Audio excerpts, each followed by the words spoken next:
Well, hello to everybody who is out there in Zoom land, and we appreciate you watching our presentation here today. And as you can see, it is all about why a small business must become a sustainable small business. And before we get started, just a little bit about ourselves. My name is Tom Herring, and you'll be hearing from my business partner, Marianne Harmer, here in a few minutes. We are co-founders of a business called Benefit Corporations for Good, and we have been involved in the benefit corporation movement for almost 2.5 years now. And it all started with us writing a book called Putting Soul into Business, which was basically a simple yet thorough introduction to the benefit corporation to many of the small businesses in our area and around the United States, and what that means to a business. And just to give you a little bit of statistical comparative here, there are, according to the Small Business Administration, as of 2019, there are 30.7 million small businesses in the U.S. A pretty incredible number, and that means that those are businesses that have 500 employees or less. During the writing of this book, we were contacted by the Secretary of State's office in Oregon and about helping develop a third-party standard for the Oregon Benefit Company. And during the process of that, we've developed not only a standard that has now been used with close to 45 businesses, and soon to be next week 46, but we have developed a webinar and really a following of those that are interested in setting up and practicing a triple bottom line business, which of course is people, planet, which is what we're really talking about today, and profit. And you know, we just feel incredibly inspired by what's going on with small businesses, even in these very challenging COVID times, and the economy, what's going on, but there are still so many good, positive, good deeds being done right now by small businesses, and we're going to talk a little bit more about that as we go through our presentation today. So anyway, let's launch right in, and I will, you know, we like to use this, we like to use a, what I guess what we should say is a very simple proverb, Native American proverb, and it says, "The frog does not drink up the pond in which he lives." And I think that is very apropos to the discussion today about environment, about business, and about the livability of our planet. How do we continue to improve things? How do we get back to that 350 magic number in terms of carbon from what we are now approaching, I believe, 420? How do we get to that level? And we think a lot of this can be done through the small business itself. And anyway, with that in mind, I want to start off with a couple of stats here. And this first one is pretty impressive. It says 87% of millennials believe companies should help address social and environmental issues. And this comes from a research study done on a regular basis from Cone Communications. Here, this is 2017. Cone Communications is a business that is focused on the millennial generation. They've been studying that generation for more than a decade in terms of their buying behavior, in terms of their value systems, and you know, how they look at business and how they work in the business world. So anyway, very powerful statement. And I think really what it's underscoring for us is that, you know, this generation is this is a mantra, really. This is a generation that is very focused on doing good in the world, on doing a better job in terms of social justice issues, and of course in terms of doing work with the environment and how we can mitigate some of the major challenges and problems that have been part of, that have been part of our planet for far too long. So they're there. There's a belief in a greener, more equitable world, and that is really something to consider as we go through our presentation today. Meanwhile, boomers are also going green. And many of them, they've been laid off, or they might have been forced out during COVID or other realities, and they're opening small businesses as well. And as they open these small businesses, they are very dedicated to keeping the planet green. Why? They want it green for their children and their grandchildren. As you recall, boomers were the ones that founded Earth Day in the 70s. And many boomers are today striving to recycle, ride their bikes, and reduce their carbon footprint. They're also going vegan, as they know that has less carbon impact. And they're buying hybrid cars. So as we look at, as Tom explained, as we look at what the millennials are doing, we also have to remember we have this big group of boomers who are very environmentally conscious as well. And Forrester, a very well-respected research company, has been studying how engaged boomers are in the kind of the green movement and being socially responsible around saving the planet again. So once more, they're starting small businesses, and as they do that, they are taking extra efforts to be environmentally conscious.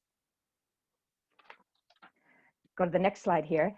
And then let's talk about, so as they're creating these small businesses, we have here a stat also from Forrester that says 59% of them also, when they purchase, are looking for energy efficient labels. So as they start their small businesses and they look for products and they look to source their materials, they are focused on, again, are these entities that support their own small business, are they energy efficient?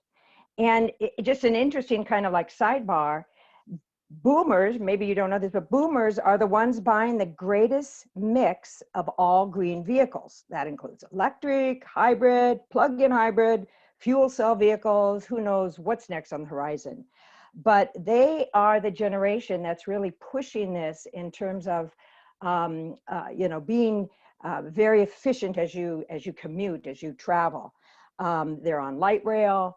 They very much are, again, engaged in this, but I think I'll go back to the point that as they look at the items they buy, as they look at how they actually choose products, this is the litmus test for them. Are these products energy efficient? So once more, this is studied by Forrester, and it continues to show they are a major force in this movement to become more environmentally conscious. And so meanwhile, back with millennials, we have this statistic: 75% of millennials will change their buying habits to reduce their impact on the environment. And that's a 2018 study done by Nielsen, the venerable research company that's been around for more than half a century. And part of what we're doing here is we are showing mainly stats from the boomer and the millennial generations. And the reason for that is quite simple. They're the two largest populations and demographic groups in the US. And we study them very carefully because it's almost as they go, so goes a lot of other things in the world, including business, including companies that they want to do work with, small businesses they want to develop a relationship with, from buying to supporting their community efforts, etc. So something really important about that. And it really is, they do a lot of word of mouth. They share far more than what the boomer generation did, although there's still a lot of that as well. But they are very communicative in businesses that they support with their friends and their extended families. And there's a powerful influence that just can't be ignored in what they're doing right now. So they really want to find those businesses, those products, those services that truly match their values and that match the lifestyle that they are living.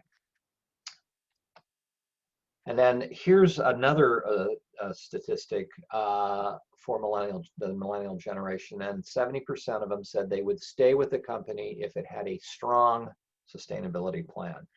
And that's from Fast Company, and yet another publication that is focused mainly on millennials and Generation Z, that generation right behind the millennial generation. And you know, this is what they believe in. You know, they want to see a business that is making efforts to be sustainable, to you know, to see that it is in that business's DNA that they're doing good things in their community, that they're doing good things with planet and the environment, that they're doing good things with their employees. It's really part of the DNA that makes up this generation, and they are really strongly committed to businesses and working for those businesses and staying engaged with those businesses that have this strong sustainability element practiced in the day-to-day operations of these businesses. So as we talk about millennials or boomers and being committed to being sustainable, the question is, well, so how do they do that? And there are some foundational principles for small businesses around sustainability, and we'd like to share some of those with you. And this has come from our own research, because every day we work day in, day out with small businesses, as well as some of the research that Tom alluded to in some of these studies. So there's basically 4 major overarching principles, but even above those, it's the fact that small businesses, because they are, well, in our state of Oregon, they represent almost 99% of all businesses, but they have the opportunity to really tell their story. So one of the foundational principles is be a model for others. Small businesses are in your community and they can tell their story. They can tell the story of a small business. So really the overarching theme is be a model and share your story about what you are doing in sustainability, because in your neighborhood, in your schools, in your faith community, you can serve as a model. This is actually why in our, as Tom alluded to, we're Benefit Corporations for Good, but in our assessment to determine if you are a certified Benefit Corporation for Good, we ask questions about your sustainability practices. It's important to, I think, us and to people, again, that you share and demonstrate that you have activities that show sustainability. So that's why it's built into actually our certifying assessment tool as well. But let's get back to those overarching principles. There's basically 4 overarching principles that small businesses demonstrate as they go green, as they become environmentally conscious. The one is they create a sustainability policy. They post it on their website and for people to see, for future employees to see, for their customers to see, for their partners to see. So it's a sustainability statement that basically says simple things like, we will recycle at all times. We will choose partners and vendors who practice sustainability. It's created with the team, with the leadership of the small businesses, and it basically documents and states their policy around being sustainable. And then you post it on your website. You have it available. So that's one of the foundational principles, is to create a sustainability statement. The second one is to focus on how to reduce your carbon footprint. Many are working at home, particularly during COVID, but to be sure that that is built into your business operations. Share ride, biking, walking, light rail. It's about reducing carbon footprint. And I think that's something that is really drives much of the small business efforts around sustainability. The third one, principle, is support environmental nonprofits and causes. So as a small business, again, you are in the community. So whether it's volunteering, whether it's 1% for the planet, whether it's through sponsorships. So it shows that not only it's what you do, but also you are part of a larger movement that is represented in maybe the environmental causes that are in your community. So that's the third foundational principle. The fourth one is be sure that your employees also are knowledgeable and accountable and buy into this effort. And so, you know, whether it's workshops for them that they can, how do you be sustainable in your home as well? How do we every day become sustainable? So it's really about that ripple effect of also educating your employees around being sustainable. So those are basically the four overarching buckets, you can call, of sustainability practice. Sustainability policy, reduce your carbon footprint, support environmental nonprofits and causes, and educate your own employees. So how does that, you know, how do those translate? How do those actually, what do they look like? That, you know, Marianne just cited those four foundational parts of being a cause-driven and environmentally conscious business. How is that demonstrated? And so we're going to give you just a few examples from some of the 45 businesses, and we promise it's not going to be 45, but there are several here that we're just going to cite on how that looks to their stakeholders. What does the employee see? What does the customer see? What does the prospective customer see? And what does the community see? So we have one business, we have a couple law firms, and we'll be talking about both of those today. One of them is called Rational Unicorn Legal Services. And this is a business that does work with lots of creative artists, smaller businesses, helps them develop those important documents, legal documents that are part of being that small business. And what they have done as a firm is they have reduced their paperwork, and anybody that knows anything about the legal world knows how incredible paper-driven it is, to 95%.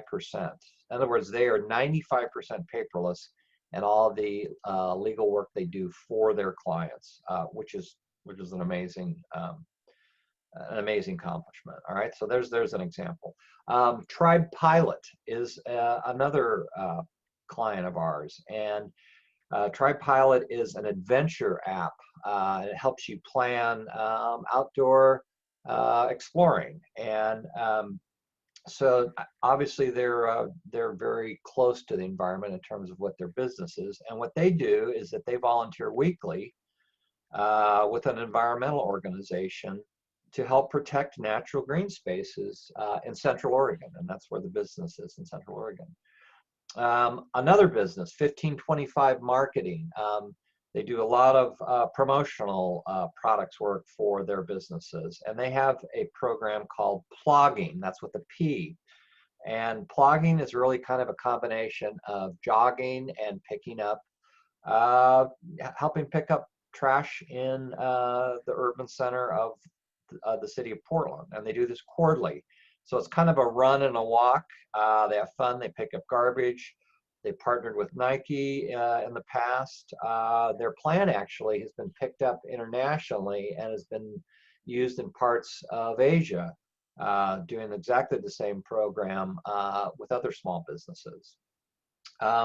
Mighty Epiphyte, which is a wonderful marketing consulting firm that we've also certified. This is a business that is deeply involved in climate change work and volunteered activities for 1% for the Planet, a board member there, and then also for the Northwest Environmental Institute. Coraggio Group is a management consulting firm here, and they sponsor a Go Green conference. Again, that's exactly what they're focused on. They have a volunteer day for their staff, and they support rotating environmental causes, and they can be, some are water related, some are tree related. There's several different things that they do on a rotating business, and I've been doing this for several years now.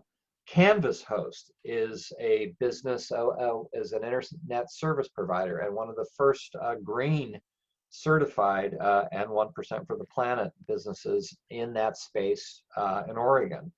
And what they're doing is purchasing wind offsets with the Bonneville Environmental Foundation.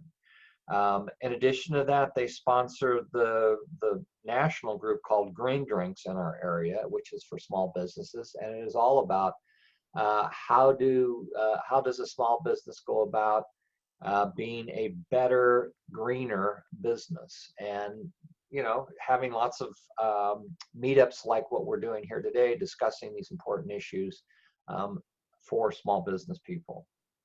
And then the last one I'll refer to here is a very small bakery called Karina's Bakery. In fact, it was the first business that Marianne and I certified a little more than 2 years ago. And what Karina is a vegan bakery, so they compost all their food waste. It's totally a vegan plant-based bakery, lots of really yummy baked goods. And as a result, they're reducing their carbon footprint, by not using animal products, eggs, or butter. So those are a few more ideas to kind of get into your head. And I think Marianne has a few to take us just a few steps further here on how you can do this.